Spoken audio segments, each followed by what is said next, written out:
Matthew chapter 20. The parable of the workers in the vineyard.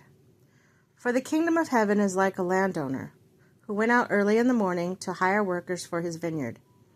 He agreed to pay them a denarius for the day and sent them into the vineyard. About 9 in the morning he went out and saw others standing in the marketplace doing nothing. He told them, "You also go and work in the vineyard, and I will pay you whatever is right." So they went. And he went out again about noon, about 3 in the afternoon, and did the same thing. About 5 in the afternoon, he went out and found others standing around, and he asked them, "Why have you been standing here all day and doing nothing?" "Because no one has hired us," they answered. He said to them, "You also go and work in my vineyard." When the evening came, the owner of the vineyard said to his foreman, "Call the workers and pay them their wages, beginning with the last one hired and going on to the first." The workers who were hired about 5 in the afternoon came and received a denarius. So when those who came who were hired first, they expected to receive more. But each one of them also received a denarius. When they received it, they began to grumble against the landowner. "These who were hired to last work only 1 hour," they said, "and you have made them equal to us, who have borne the burden of the work and the heat of the day." But he answered one of them, "Am I not being unfair to you, friend?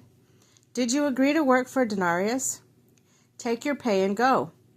I want to give the one who was hired last the same I gave you. Don't I have the right to do what I want with my own money? Are you envious because I am generous? So the last will be first, and the first will be last." Jesus predicts the death of a third time. Now Jesus was going up to Jerusalem, and on the way he took the 12 aside and said to them, "We are going up to Jerusalem, and the Son of Man will be delivered over to the chief priests and the teachers of the law.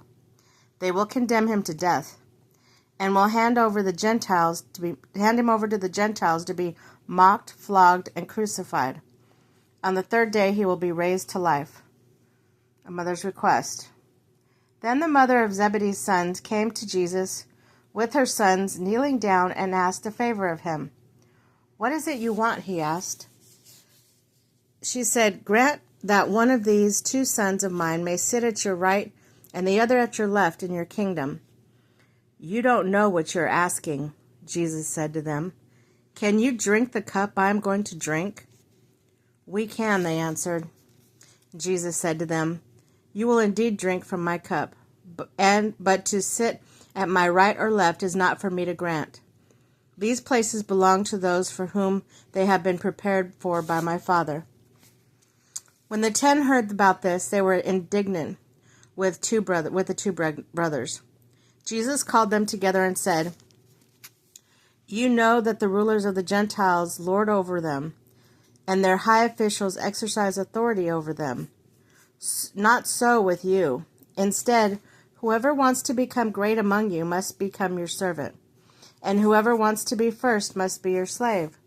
Just as the Son of Man did not come to be served, but to serve, and give his life a ransom for many." 2 blind men received sight. As Jesus and his disciples were leaving Jericho, a large crowd followed him. 2 blind men were sitting on the roadside. When they heard that Jesus was going by, they shouted, "Lord, Son of David, have mercy on us."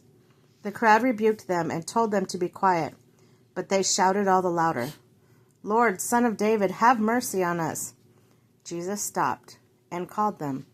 "What do you want me to do for you?" he asked. "Lord," they answered, "we want our sight." Jesus had compassion on them and touched their eyes. Immediately they received their sight and followed him.